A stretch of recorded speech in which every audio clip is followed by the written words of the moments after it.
Harper One and Harper Audio present How to Read the Bible and Still Be a Christian. Is God Violent? An Exploration from Genesis to Revelation by Dominic Crossan. Read by Tom Parks. For Ann K. Perry and Alan W. Perry. Part 1. Challenge. Chapter 1. Ending. A Hymn to a Savage God. We had fed the heart on fantasies. The heart's grown brutal from the fair. William Butler Yeats. The Stairs Nest by My Window, 1922.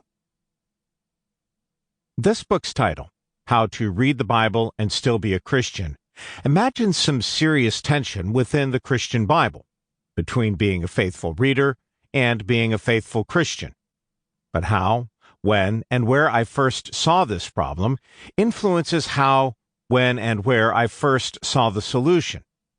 Here, then, to begin with, are some autobiographical details as full disclosure for what is at stake for me in the problem I propose for you and the solution I offer to you in this book.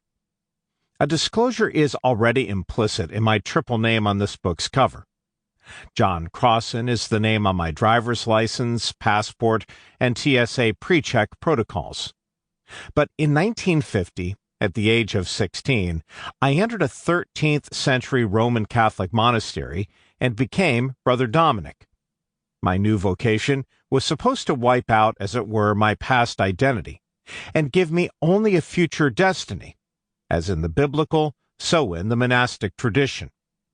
19 years later, having finally realized that celibacy was vastly overrated, I left both monastery and priesthood to get married. But even if the rules had changed to allow a married priesthood, I still would have resigned in 1969. What was my problem? My monastic superiors had recognized that 5 years of Greek and Latin in an Irish boarding school could not be wasted, so they decided I should become a professor of biblical studies after ordination in 1957. I was not, and did not expect to be, consulted on any of their plans. Under my vow of obedience, I did what I was told, but, to be honest, I loved their decision. In the Roman Catholic tradition, it was required, and wisely so, that a degree in theology should precede any degree in biblical studies. First, therefore, I was sent back to Ireland for a doctorate in theology, then for 2 years to the Pontifical Biblical Institute in Rome, and finally for another 2 years to the French Biblical and Archaeological School in Jerusalem. It was, quite frankly, a magnificent education. What should be kept in mind is that I was a Christian before I became a scholar, but also a theologian before I became an historian. In other words, I have always understood the Christian Bible through those multiple optics, but I could always speak or write while seeing through the specific lens expected by a particular audience or demanded in a given situation.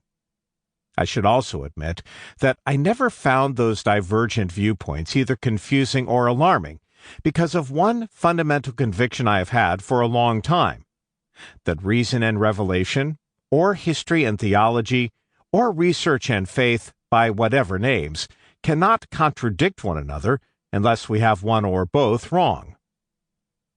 I am not sure where the serenity of this assurance came from, but it has never left me. My courses in theology were heavily invested in the Summa Theologiae of St. Thomas Aquinas, and that was, like the name Dominic, another 13th century gift.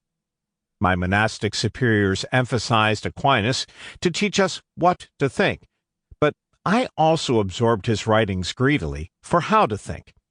If Aquinas spent the morning reading pagan Aristotle and the afternoon writing Christian theology, and never found a conflict between reason and revelation spoiling his lunch or disturbing his siesta, there must be no conflict between reason and revelation, or any other such disjunctive pairs. That, at least, was my conclusion forever after.